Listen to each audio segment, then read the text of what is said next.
Brought to you by Agilus Diagnostics.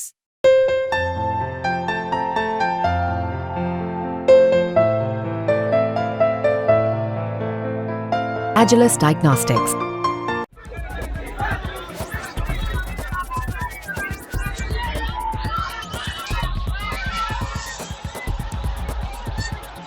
उनहत्तर हजार बच्चों का पहले तो हक मारना और जब न्यायालय के माध्यम से उनको हक मिलने का रास्ता मिल जाए उसमें भी रोड़ा अटका रहे हैं। 69,000 शिक्षक भर्ती को लेकर सरकार एक बार फिर से घिर गई है। हाईकोर्ट के फैसले के बाद से ओबीसी वर्ग के अभ्यर्थी लगातार धरने पर बैठे हुए हैं। अभ्यर्थियों ने पहले निदेशालय के बाहर धरना दिया, वहां से उठाकर प्रदर्शन करने वालों को लखनऊ के इको गार्डन भेज दिया गया, जिसके बाद जब अभ्यर्थी डिप्टी सीएम केशव प्रसाद मौर्य के घर के बाहर प्रदर्शन करने पहुंचे तब इसको लेकर खूब बवाल मचा। पुलिस ने घसीट कर वापस उन्हें इको गार्डन भेज दिया। इस पुलिसिया कार्रवाई के बाद सपा ने बीजेपी को घेर लिया है। अखिलेश यादव ने सीधे भर्ती को लटकाने का आरोप लगा दिया। और देखिए 69,000 के साथ और खासकर आरक्षण के साथ इतनी खिलवाड़ किसी सरकार ने नहीं की जितना ये भारतीय जनता पार्टी की सरकार कर रही है, और ये सरकार जानबूझ करके कर रही है। 69,000 बच्चों का पहले तो हक मारना और जब न्यायालय के माध्यम से उनको हक मिलने का रास्ता मिल जाए उसमें भी रोड़ा अटका रहे हैं। 69,000 वाले बच्चे किसी की भी नौकरी नहीं छीनना चाहते हैं। ये अगर नौकरी मिली और नौकरी छीनी गई, ये सरकार ने किया है, सरकार के लोगों ने षड्यंत्र किया है। सरकार इस षड्यंत्र में शामिल रही है, सरकार जिम्मेदार है उनके भविष्य के साथ खिलवाड़ करने की। दरअसल 69,000 शिक्षक भर्ती के मामले में हाईकोर्ट ने 3 महीने के अंदर 1980 और 1994 आरक्षण नियमावली के तहत नई लिस्ट जारी करने का आदेश दिया है। इसको लेकर योगी सरकार ने लिस्ट जारी करने का फैसला लिया है, लेकिन इसी बीच जनरल वर्ग के कुछ अचयनित छात्रों ने सुप्रीम कोर्ट का रुख किया है। ऐसे में ओबीसी वर्ग के अभ्यर्थी इस बात की मांग कर रहे हैं कि जल्द से जल्द लिस्ट जारी करके नियुक्ति दी जाए। पिछले 4 सालों से यही लखनऊ के सड़कों पे लाठियां खा रहे थे, डंडे खा रहे थे, लेकिन कोई भी अधिकारी मंत्री कोई सुनने के लिए तैयार नहीं कि हमारा आरक्षण का घोटाला हुआ।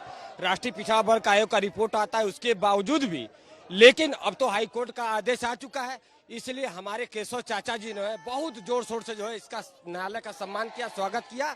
क्योंकि हम लोग पहले आते थे तो आप कैमरा कहते थे कि जो हमें तो यहाँ दर्द है, लेकिन हम कह नहीं सकते, हम पार्टी गाइडलाइन से बड़े हैं। अब तो चाचा जी खुल करके आ गए हैं। चाचा जी, हमारा मामला कुछ जनरल अचयनित के द्वारा फंसाया जा रहा है। अरे अब नहीं, आप जगेंगे तो कब जागेंगे? हम लोग कब तक सड़कों पर भटकते रहे? हमें कुछ नहीं चाहिए, कोई कोरा आश्वासन नहीं चाहिए, हमें नियुक्ति चाहिए।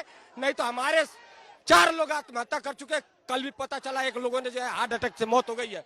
अब क्या चाहते हैं? ये संख्या दिन पर दिन बढ़ती जाए। विजय हमारे साथ है। विजय, आपको तो हाईकोर्ट ने आदेश दे दिया, आप क्या परेशानी हो गई? देखिए, हाईकोर्ट का आदेश आए हुए भी 15 दिन से ज्यादा बीत गए।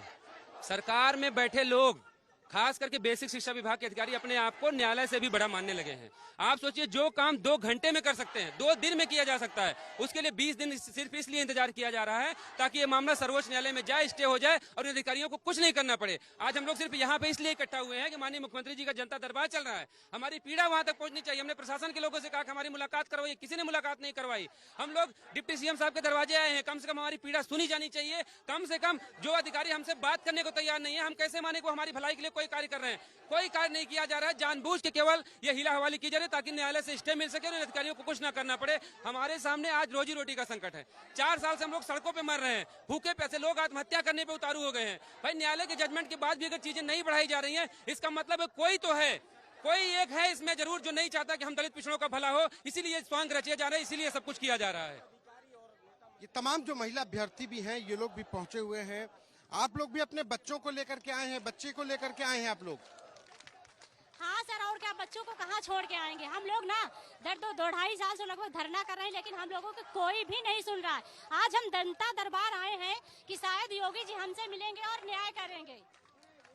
जी, आप लोग घर परिवार, अभी तो नौकरी की आस थी, हाईकोर्ट ने कहा कि आप लोगों को नौकरी मिलेगी, फिर कहाँ समस्या आ गई?